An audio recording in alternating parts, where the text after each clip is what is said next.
Good people, welcome to another episode of the Prodigious Leadership Podcast. I'm joined by a very special guest today. Please introduce yourself and let us know where you're tuning in from. Hello. So my name is Davika Latoya. I was formerly a relationship coach, but now I am proudly a representative, right, of the body of Christ. I move the way that the Lord tells me to. I am an advocate for people becoming their true God design and identity, as well as I'm an educator and a speaker and an author. I love it. So I think the way you introduced yourself could be actually the beginning basis for our conversation. The foundation is you said formally, right? So I want you to bring our leaders into perspective of how important it is to be bold, to pivot, especially when you come into a season where a pivot is required, because there may be an assignment that you're required to do for a certain amount of time with a certain group of people, right? But then there may be a new assignment that precedes that requires you to step out of the old and step into the new. So speak to us about your journey of stepping into the new and also that boldness that is required to transition from doing something to now formally having done it. Right. So let's go back. Let's go back to about 10 years ago, where I had experienced the most traumatic experience in a relationship. I was left devastated, heartbroken, medical issues. Like there was just tons of stuff that happened.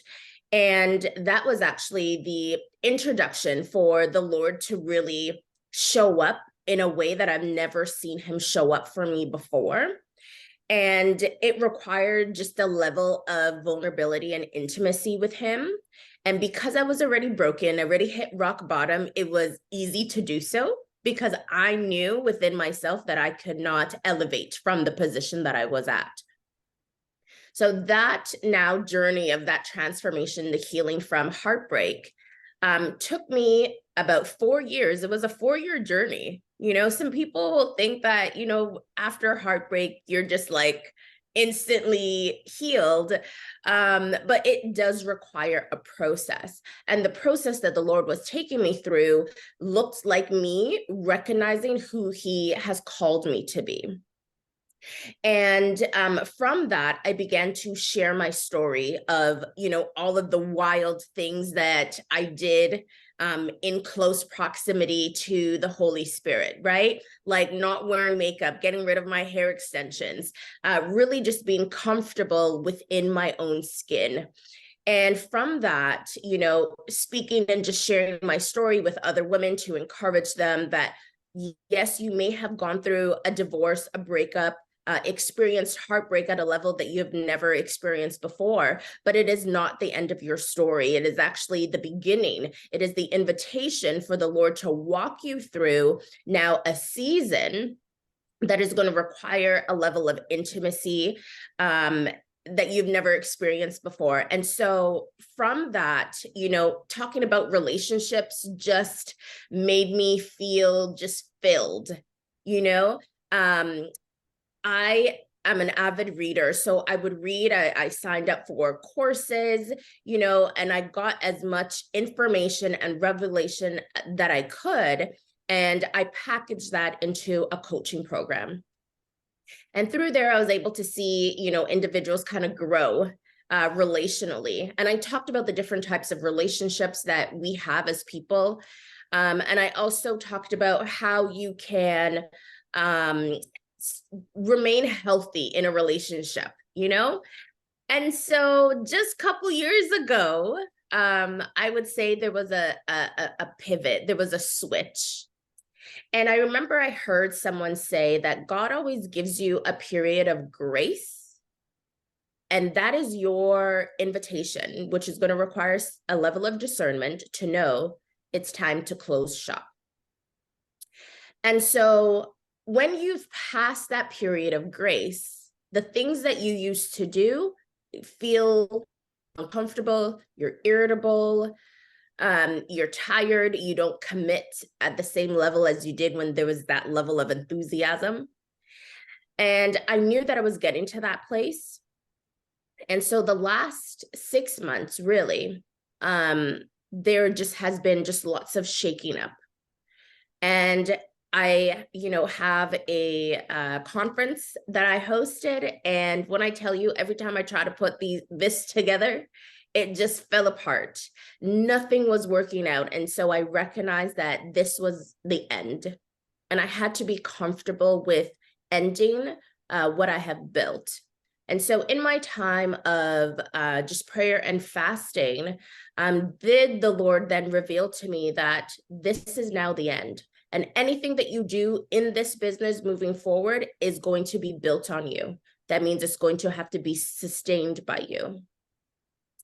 And within the last little while, I just got this massive revelation of what corporately we're to do moving forward.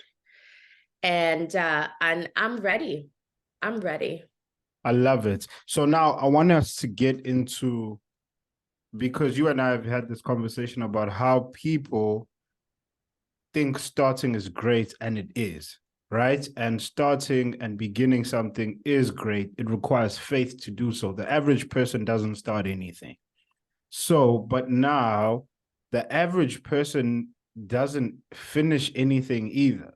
So now I want us to speak about what it takes for you to draw a fine line between, is this me just giving up, or is this me closing a chapter that needs to be closed? Because I've seen this.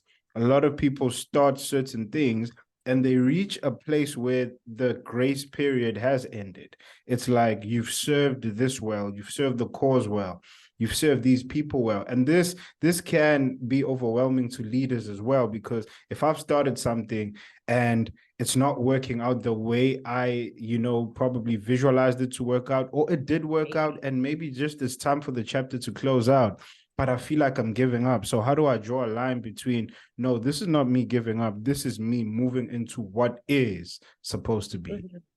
Right. That's a pretty loaded question. I would say the first thing is, how are you feeling when you show up?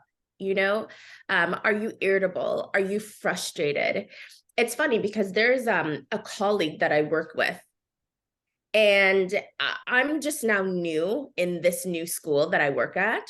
And so I have not built like a rapport with her, but I am going to have this conversation because I see that the grace period for her to leave, she has stayed longer than she should have, she's irritable, she's cranky, she's like miserable. But I think that when we start to experience a discomfort where we're at, and especially if it's the place that you love, right? When we start things, we love it. We're full of enthusiasm. We stay later. We do extra work. We ask all the questions. We go to all of the board meetings, the conferences, and, we buy materials to really enlarge our understanding of the space where we occupy. But when you start to pull back and not do a lot of those things, or not get the same response, it could go one or two ways. It could go that perhaps you are growing, you are elevating, and this position that you occupy has seen the best of you, and it's now time for you to be challenged in a different space, right? So if you're entry level, maybe it's time to become a supervisor, and kind of work your way up or work in a different department. But also, I think another way to look at it is the Lord asking you to shift?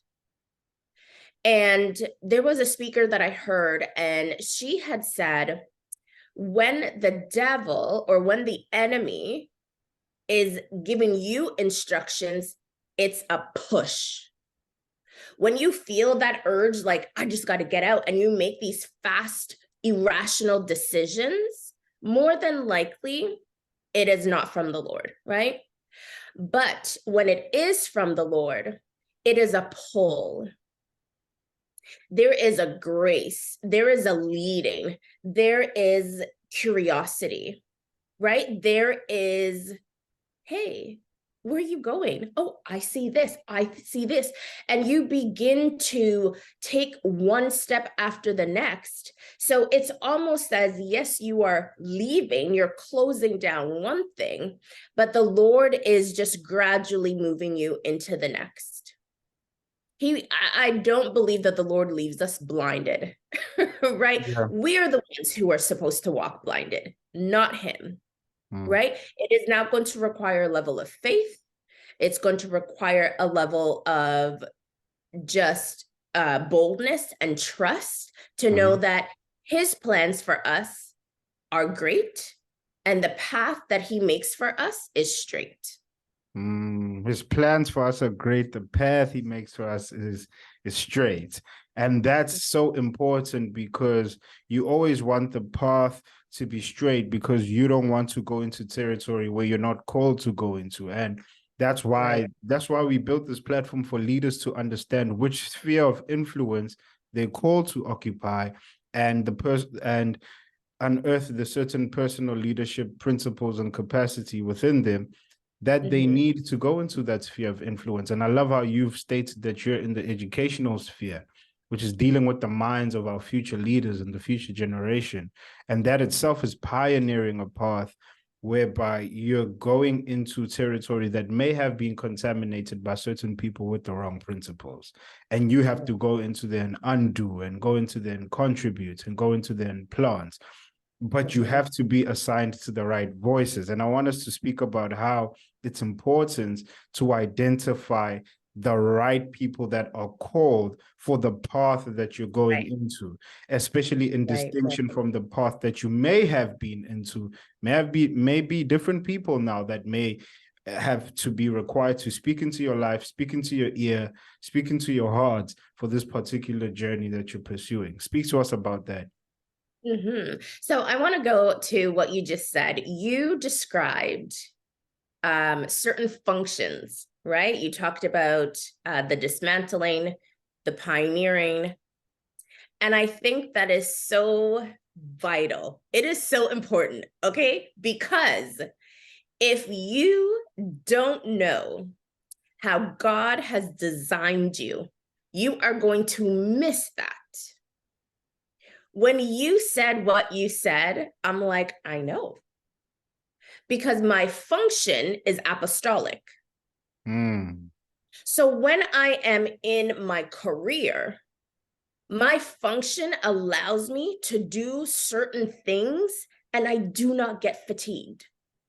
My eyes see things in a way that others will not see it.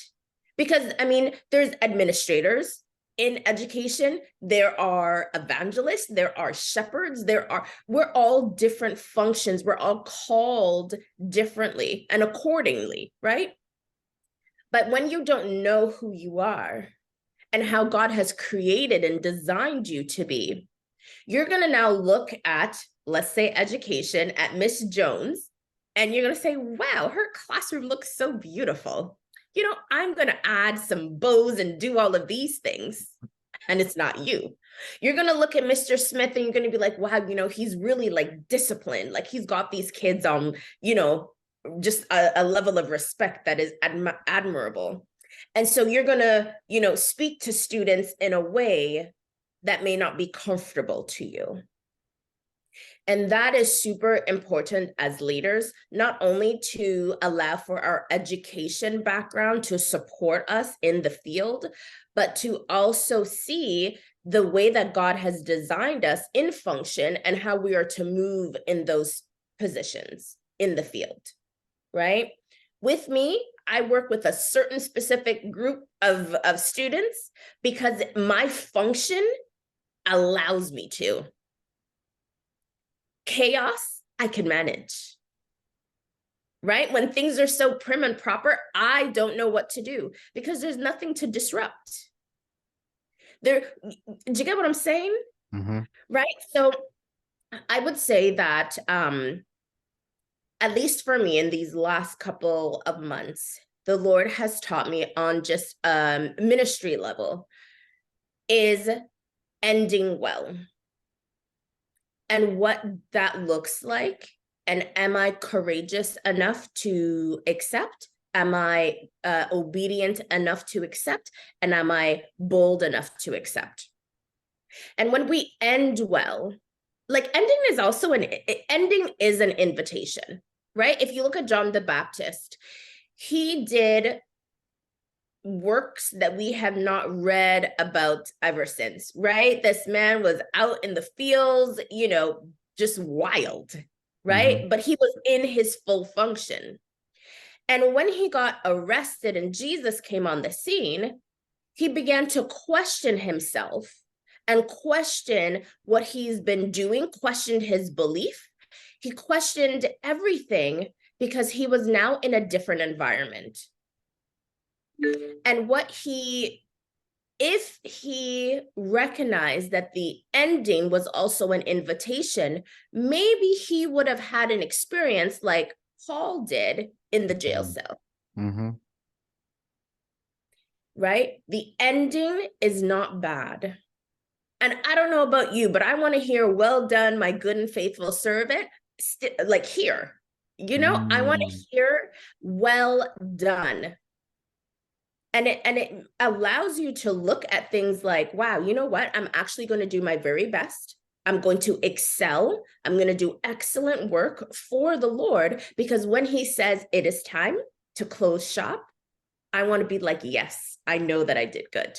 I did all of this onto the Lord. So,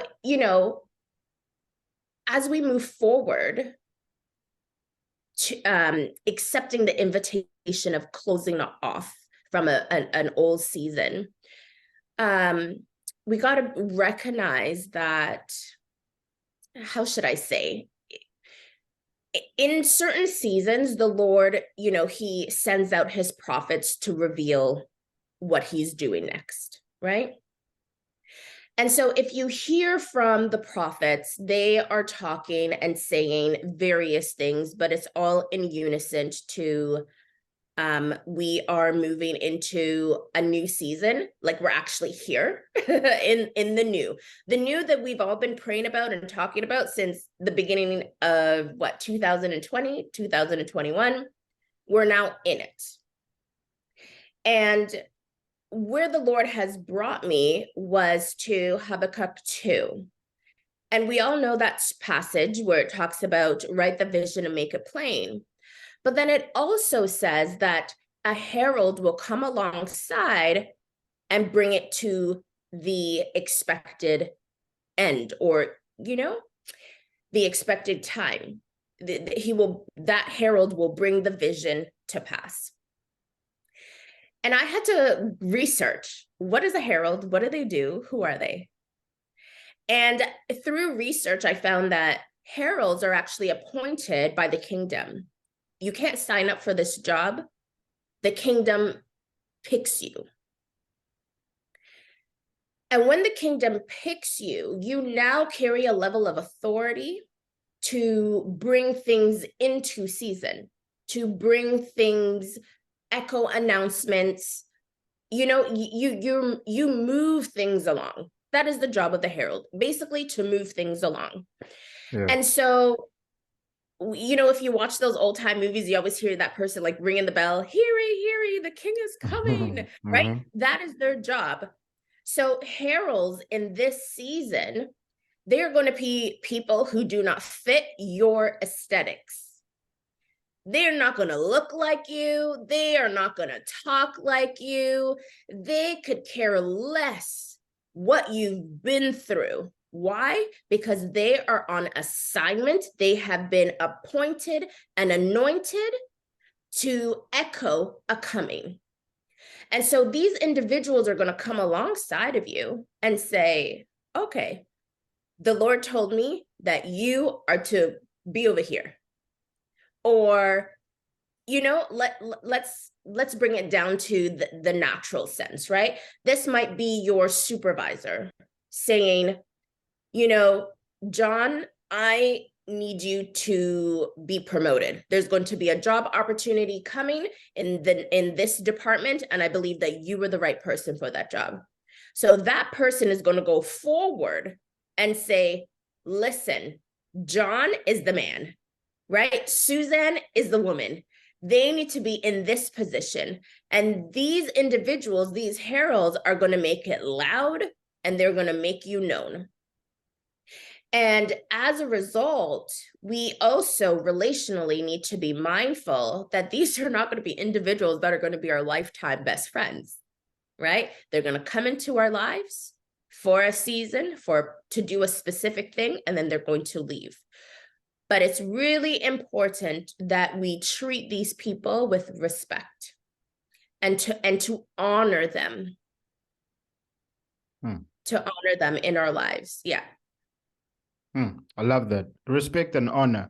Now, I also love how you touched on a person who's coming in to assist you with what you've been assigned to do may not look like what you think they should look like. They may not even look like you, right? I think it's because sometimes we are so obsessed with the notion that the people that are supposed to be on our team or the people that are supposed to be by our side have to look like us, have to think like us oftentimes, or have to have a similar background to us. But that's not the book. I mean, we've seen, I mean, even in history, different people coming from different spheres of life and different walks of life, helping each other to fulfill a common cause and call. And I love how you spoke about it's important that you've got to identify who's right and who isn't, especially in this time, this new season that we may claim to be going into, right? Just to close it off, I love how you spoke about the function and saying it's important that a leader knows where you've been called and designed to function in. Otherwise, you may even find yourself in comparison, right? I love to speak to the leader directly. And this whole conversation has been directly to the leader, especially through your own personal experiences. Please speak to the leader who's watching this and just about this particular time and era that we're going into now. I mean, apostolically, but also just speak to them about how they can position themselves, how they can, be whole within themselves, ready, charged, and equipped for whatever it is that they are going to be bold to step into. Just anything that's on your heart to deposit lastly to our prodigious leader. Right. So to the leader, I would say that right now, you should already know who you are, right? If I can speak boldly, you already know who you are. And it's really important that you acknowledge that and not waver between, oh, but no. I think that time of second guessing who we are is done. If you have received multiple prophecies, if you have encountered the Lord multiple times and he says you are bold, you are courageous, I will go wherever you go and I will give you territory. If the Lord has called you to be a millionaire, to be the first in your family, if the Lord has called you to be a doctor, a teacher, a lawyer, if the Lord has said, you know what, you are beautiful to me, you got to accept everything that he has told you. And now you got to stand in your identity. And standing in your true identity, some things are going to fall. If you think about Jacob, he wrestled with the Lord after he encountered the Lord. So I think carving out some time to, enter into solitude, prayer, fasting, and really just say, Lord, like, I want to encounter you. I want you to tell me or to confirm who it is that you have called me to be. And during that time of encounter, you got to wrestle with the Lord, right? And it's not a wrestle like, but you said, but it's almost like you are bringing back to the remembrance everything that the Lord has called you, all of the prophecies that you heard, and say really like, Lord, I need you to bless me in this, and you will be surprised what you get as a result And in Jacob's case, he got a name change, right? And as a result, everything of his former self shedded. It was gone. Because now he was able to, because he got clarity, to walk into the fullness of the prophecy that was over his life, the fullness of his identity, the fullness of the call that is over his life. And I believe as a leader, you got to know who you are and able to set other people free. You are going to be the herald in someone else's life, right? But you also got to know your function. You got to know how you show up. You got to know how to treat people. And you should have a private life that is reserved for you and the Lord, because in this season it's a lot of pioneering, and you have to be led by the Spirit, because some of the manuals that are written right now to how to scale your business in 30 days or how to obsolete, completely obsolete. They're old.